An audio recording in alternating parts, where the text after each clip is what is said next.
Well, the first one is I want to tell you that you are an amazing, incredible, invincible, eternal being, okay? You are the divine having the adventure of a lifetime. God is asleep within you. God is having an adventure through each and every one of us and experiencing himself through each and every one of us, expressing himself through each and every one of us. The good, the bad, and the ugly. And it comes down to a choice of we can choose the dystopian nightmare timeline or we can choose the golden age timeline. I don't know about you guys, but I'm choosing the golden age. I'm looking forward to a bright future. Does that mean there's going to be no bumps in the road? Of course not. But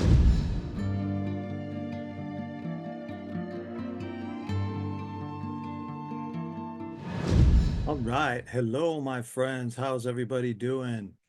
In this video, we are going to explore some of the hidden spiritual secrets to our inner selves and our very existence. Many of you in some of my previous videos in the comments have asked me about my own personal system, I guess you can say, or my own beliefs. And I'm going to talk a little bit about that and what I believe, and a little bit about why. I probably won't be able to get into all the details, but if you want to ask more of these questions, feel free to do that, and I'll make more videos or longer ones explaining it. So, what are these hidden secrets to our existence and to our inner selves? Well, the first one is I want to tell you that you are an amazing, incredible, invincible, eternal being. Okay. You are the divine having the adventure of a lifetime. I stole that from my good friend 2020 because I like it so much. Or as he puts it, you are God having the adventure of a lifetime. Now, well, what does that mean? That sometimes offends some of the more traditional religious folks out there, but think about it. The scriptures actually teach that God is within you. John 14:20, I am in the Father is in me, and I am in you. And this is Jesus speaking.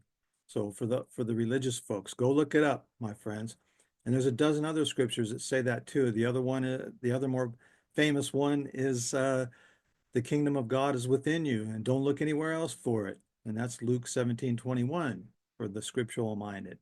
For those who really aren't into the scripture, almost all of the ancient wisdom teaches this in some form or another, that we have the divine within us, okay?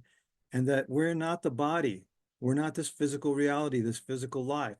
Yeah, it's real for us for now, and we're having this experience for various reasons. And I've talked about that before, but one of the reasons, and here's secret number one, is we're here experiencing what we're not, so to speak.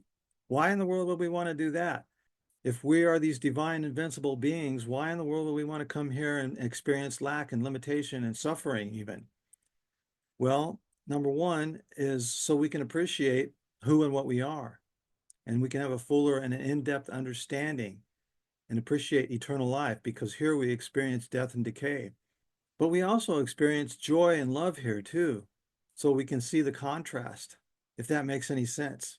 And I've given this analogy many times. It's like sitting in a nice, warm, cozy house with a roaring fire, sipping your favorite hot beverage with a loved one or some family. You can't really fully appreciate and understand how meaningful that is unless you've been out in the bitter cold. Okay. That's the analogy. Of course, it's more in depth than that. It's more sophisticated than that. But that's probably the best we can do with our finite minds here. Okay. So, and as I have said, the scriptures teach this also. I believe it's in Job where he says, I knew thee when you were in the belly and before you were born, where this is God speaking, right? Now, mind you, I see the scriptures as metaphor mainly. Not that there might not be some historical significance to them, but they're not a history book generally. They're a metaphor, and they're an ancient metaphor because all those same stories have been in most all of the cultures all the way back to the Babylonians, to the Egyptians, to the Vedic and Indian and Hindu scriptures, and so on. Some of them are to the T. The story of the virgin birth and so on is in the Hindu scriptures. So, and we also have the Gnostic scriptures, which have come to light in the last maybe 20, 30 years, or at least have gained more prominence. And these are all the scriptures that Constantine at the Council of Nicaea had X'd out of the Bible. And mind you, the Bible was not the Bible back then either. It was just a bunch of scrolls floating around that people were passing around, from written by some of the apostles and some of the so-called prophets and so on. Okay, now you got to remember that they were written to a primitive people, and all the principles were personified in people, like the prophets and Jesus and so on. And the same thing in the other cultures like Buddha and Krishna and Osiris, and Thoth or Thoth. I'm not sure how you pronounce that. I have spent a good part of my lifetime reading many of these esoteric writings and ancient scriptures and so on, and studying them, and also on my own spiritual quest. And this is how I've come to some of these conclusions. Now, I don't claim to know it all, and I don't claim that I'm going to be right or that you should believe me or not. I think that you should follow your own heart or your own inner voice, I would call it. People say follow your heart. That's usually the inner voice, but a lot of people don't hear that and they follow their emotions and they have heightened emotions and they think that's God speaking to them. So I know, but I spent a lot of years trying to learn the difference with that. And I think that's what it takes for most people.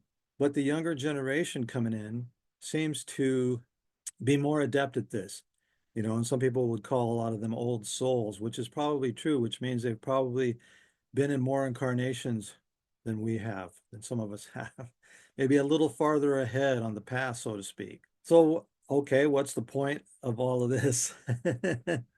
Or what's some more of these spiritual secrets, so to speak? Well, another one would be that we create our own reality. Okay, things aren't happening to you, they are happening from you. When I discovered this, my whole life changed.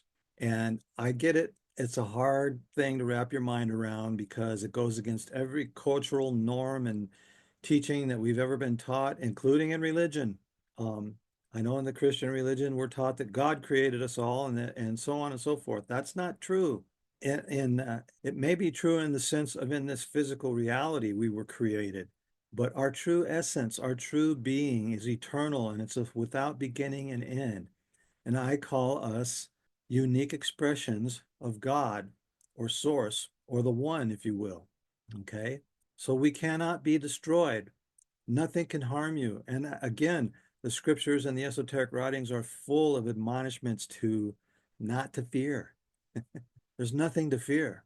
And one of Jesus's famous sayings is, "Fear not those who can kill the body," because the body's not you. Okay. But it is all part of eternity.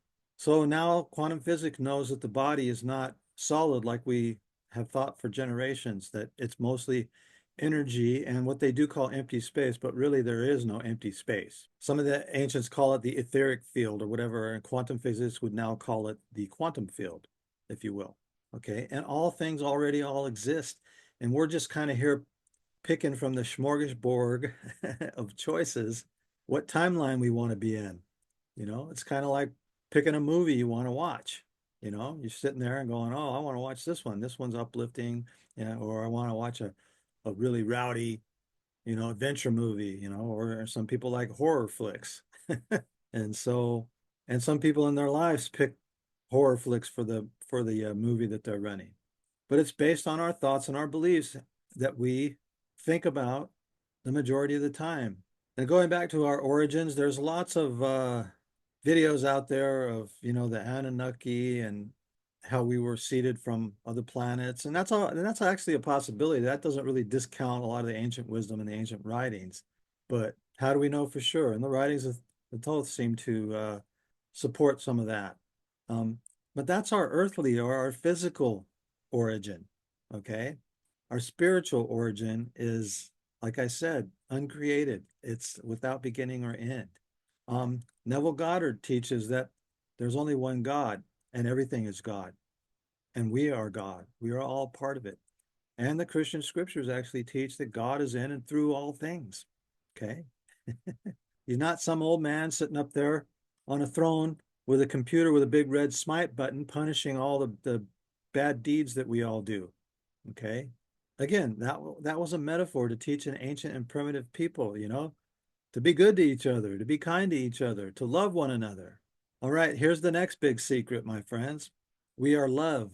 We are actually unconditional love. Okay.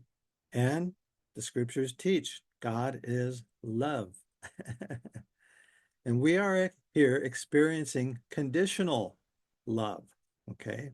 Um, Somebody who I like to listen to, Darius J. Wright, he likes to say that how can there be unconditional love and judgment at the same time? Think about it. There can't be. So, especially in this time just after the elections and a lot of political strife going on and hand wringing or whatever you want to call it, people are judging others tremendously. And so that brings me to another point here that how we see others reflects our own inner perception of ourselves. Okay. And it influences them and us into a negative form of seeing life in reality. And that's the reality we're creating. If you're against everything, then it's going to seem like everything is against you. And that's the reality you're creating. That's the timeline or the movie that you're choosing. So I'm here to tell you, choose a better movie, friends. And I've said before that our lives are derived from the stories we tell ourselves. So be sure and tell yourself a good story. Okay. Maybe that's oversimplifying how we create our own reality, but your majority thoughts and beliefs are creating your reality. It's coming from you, it's not happening to you. Okay. And then this gets into the hard questions of, well, what about people who are suffering immensely or have had experienced severe trauma? Did they create that too? The answer is on some level or something, not consciously. Nobody would create that consciously here. And again, I get it. This is a hard concept to wrap your mind around, and I still struggle with it sometimes too when I think about it in this manner. And some people will say, "Oh, that's just a cop out to ease your mind about all the pain and suffering in this world." Maybe so, but how else are we going to cope? That plays into the idea of karma and experiencing things that we may have perpetrated on other people in past lives, and we come and experience it here so we can fully understand why we shouldn't do that kind of thing. I suppose the caveat is that this life is temporary, and a lot of people who have had near-death experiences will say that it was like waking up from a dream, and that being on the other side was more real than being here in this physical reality. Now, I've had some experience with that in meditation. I have not had an NDE, but it makes complete sense to me. And then some people use that to say, well, this world is an illusion. And I've said that before too. And so in a way it is, but if it's like a dream, the thing is it's not really an illusion because you experienced it. And we're here experiencing these things, and we're here experiencing the pain, suffering, and trauma that people go through. And I'm not saying that it's okay, but we probably have chosen to have that kind of experience for some reason or another. And absolutely, it does not make any sense to the physical brain or mind. Okay, I get it. It doesn't make sense to me either that way. But it does make sense on some higher level and maybe something people ought to contemplate and meditate on. And it's probably going to be even harder for somebody who's experienced some of the severe trauma that is to be had in this world. But maybe we can get the discussion going on that in this in the comments on this video. In the past, most people try to avoid this question, and I have to admit, me too, because it's a hard question to answer, and it's not going to satisfy everybody, and you're going to have people even lash out. I've had people lash out at me for saying what I just got through saying about how on some level we may have chosen that. And I could be wrong, my friends. And I just did a video with Jonathan Duty, and he does not agree with that at all. And we've been going to have a discussion on that, and maybe I need to get him on and video a discussion on that, and let's hit it hard and see what we can flesh out in it. And I don't require agreement, and I don't dish on anybody who disagrees with me on it because, like I said, I don't claim to know everything. Far from it. In fact, the more I learn, the more I realize how little I actually know.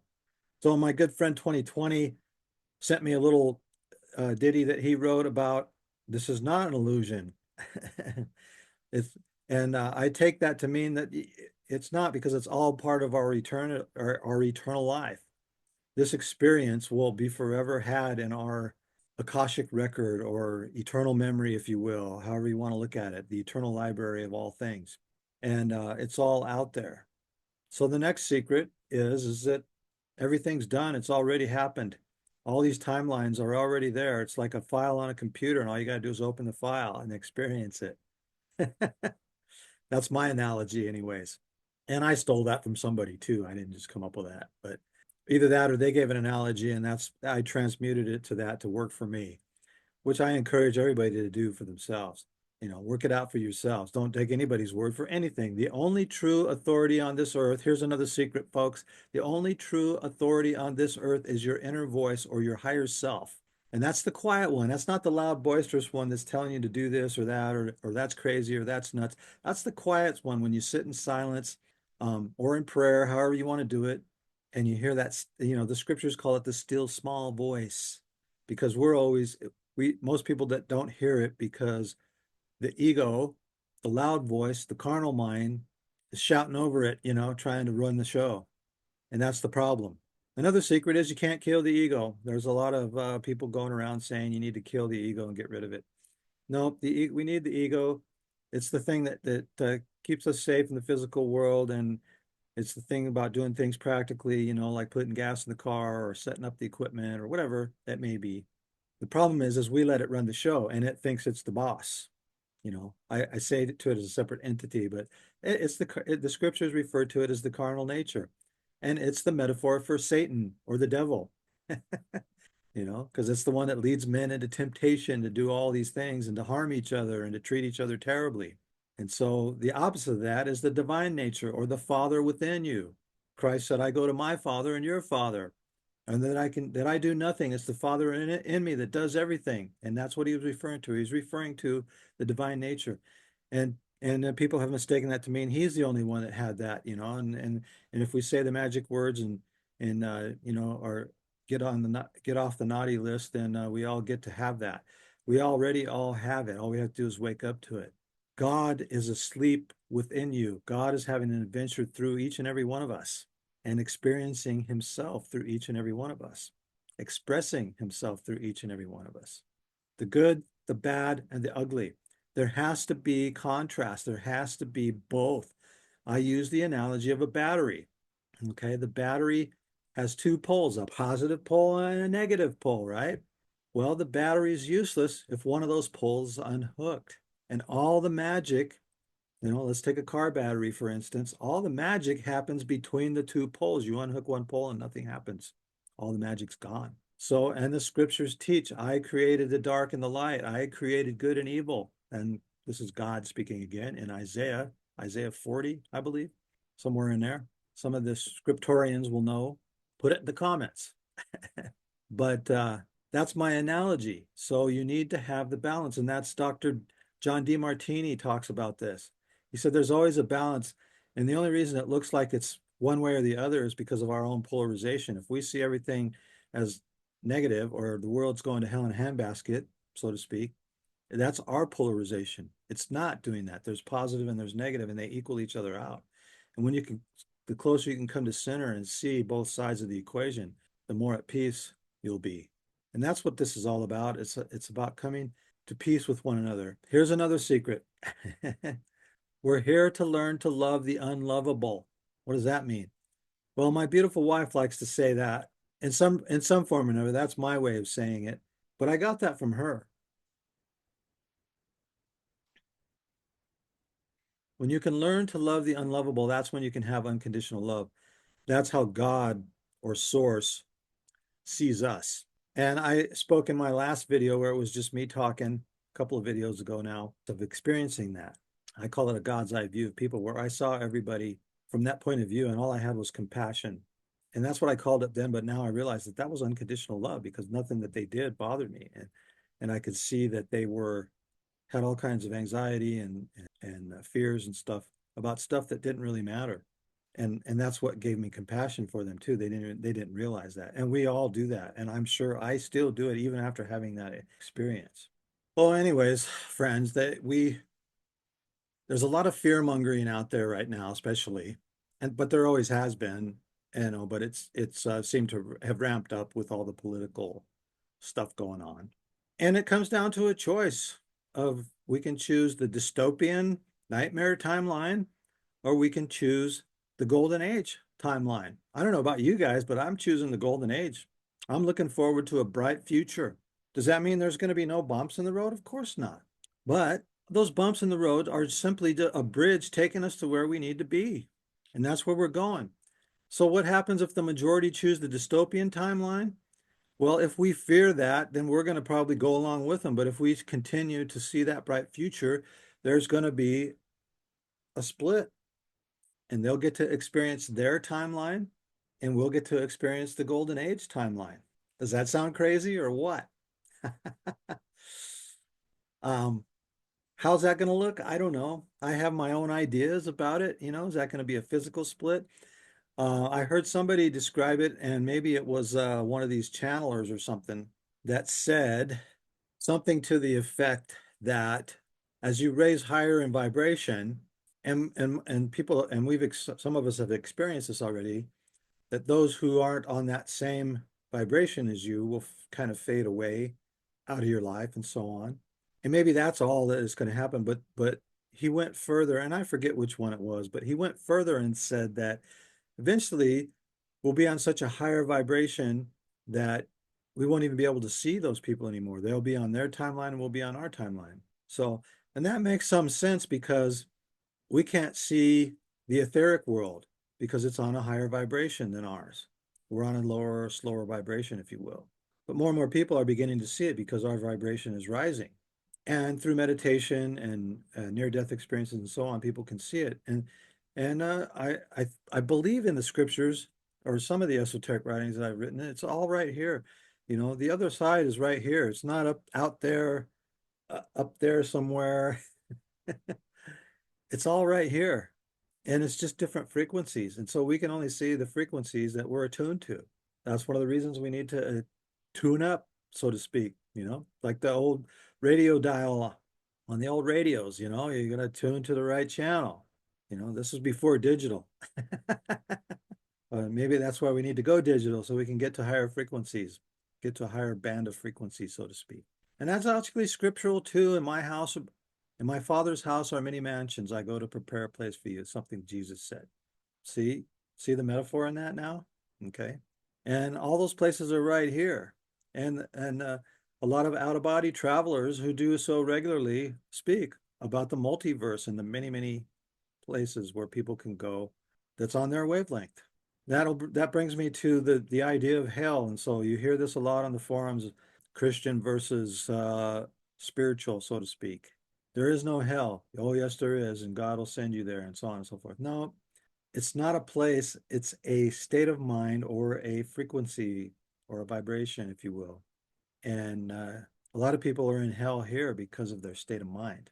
And that's it. And I recall hearing a near-death experience where I believe it was a gal. She saw a guy and a bunch of like angels or guides were around him trying to get his attention, but he was full of guilt and remorse for the life that he'd lived. And he couldn't see him. And she asked her guide, because I guess her guide was showing her, why can't he see them? They're trying to get his attention. He says, because he's not on their wavelength. He doesn't believe that they exist or that he deserves to be punished or something to that effect. So, whatever mindset that you have in this life will be the same mindset that you take with you to the other side. And so that's why it's important to raise your vibration here, to look forward, to look for the good, to treat others as you would want to be treated. The golden rule. You want to live in the golden age? That's where everybody treats everyone like they would want to be treated. The golden rule is the law of the golden age. There you go. I don't think I've heard anybody say that before. Maybe someone has, but the golden rule is the law for the golden age, you know, and that's something Jesus taught, and that's something that the ancient wisdom was taught long before the Bible was written too. So there you go, my friends. Live the golden rule. Treat each other as you would want to be treated, and realize that your words and your thoughts have power and they affect others. They affect the whole. We're all one, right? If we're all unique expressions of the one or God, then we're all one. And so everything we say and do and think and believe ripples through the entire whole. All right. So rise up higher in your thinking, wherever you're at, whatever your spiritual beliefs or lack thereof are, rise up higher in your thinking, the way you treat others, and the way you treat yourself. Again, the way you treat others is a reflection of how you treat yourself in a lot of ways and what you think of yourself. So if you might have some self-loathing that's hidden deep in your subconscious that, you're not aware of consciously. Most people, though, that have that are aware of it because they constantly think thoughts that I'm this or I'm that, and so on and so forth. Change that. You can change that, even if it's repeating affirmations that I'm a good person, that I'm eternal, I'm invincible, I'm amazing, and I am part of God or the eternal divine, if you will. However you want to look at it. Think about that. Think if you could come to believe that, what could you do? So here's another secret before we go. If you are a unique expression of the divine or God or the source, just like a holograph, you have all the same attributes and abilities as the whole does. So people think all these miracles in the Bible and in ancient esoteric writings were myths. They're not. We could do them.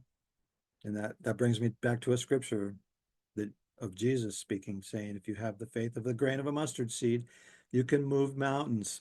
Ask and it'll be done. Ask and you shall receive. Pray as if you've already received and it'll be yours. I believe that's Mark 11. Anyways, you can look it up if you want. Folks, we are way more than we think we are. There's much more to it. People are starting to realize that there's much more to us than just what we see around us in our lives in the physical and so on and so forth. And we need to treat each other accordingly. We need to forgive. People don't know who they are. And so they lash out at each other over their beliefs, over their religions, over this and that. And they try to enslave each other, some of them. And those who they try to enslave rightfully resist that. But that's the timeline that we all believe we're on, a lot of us. Not me anymore, but people say, yeah, but that's happening over there no matter what I believe. It's like because in the back of your mind, you really don't believe it's true. You don't believe in your core being that it's true. And I get it because I have that problem too at times. I have things stuck in my subconscious that I'm not aware of. But that's one of the things that all of this turmoil is doing is it's helped bubbling all that stuff up so that we can deal with it and we can get rid of all of that, all those false beliefs, all those errant, wrong beliefs. We're in an era, folks, where almost everything that we believe seems like it was a lie. And a lot of it was, or a partial truth. And maybe not a lie, maybe not always a lie, but it's just we didn't know any better. It was what our culture taught us. Our parents taught us, their parents taught them, and how far back down the line it's been going on. That's just the way it is, right? But we're waking up. People are waking up going, no, that's not just the way it is. Maybe it's different.